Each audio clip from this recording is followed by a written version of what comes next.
دین اسلام خپل کړی دی او د دین اسلام او د قرآن د تعلیماتو پرانا کې خپل زندگی تیری. الله رب العزت منګه تاسو ته د ایمان عظیمه کلمه نصیب کړله چې هغه کلمه طیبه ده، پاکه کلمه ده. پاگئی کی دا اللہ رب العزت دا یووالی اقرار و اعلان دے.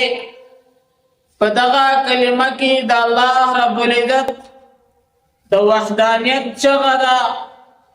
پدغا کلمہ کی دا طولو نظامونو او دا طولو طور طریقو او دا طولو معبودان باطلہ و رد دے چی سکی نو اللہ کئی وسه پوری سشوی دی الله کړی دی.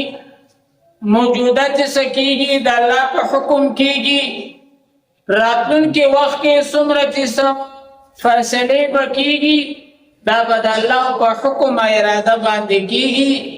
دې کې د هیڅ چا تصرف په ځمکې لاندې یا د ځمکې په سر باندې د اسمان د لاندې یا د اسمانونو د پاسه په عرش باندې ټول حکمرانی، ټول قبضه او ملکیت، ټول واک اختیار دا ایک تنها د الله رب العزت چلیږي.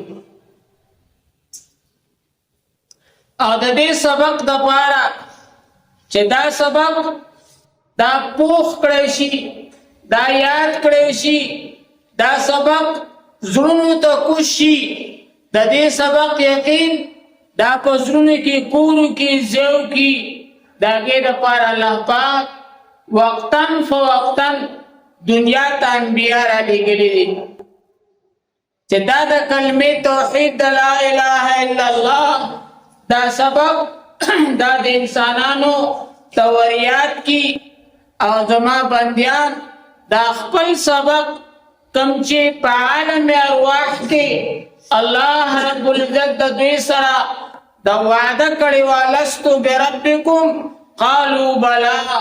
اے زستا سے رب نیما نو ټول ارواحانو په یو آواز باندې لبیک چې بلا ته زمونږ ربې، بېشک الله ته زمونږ ربې.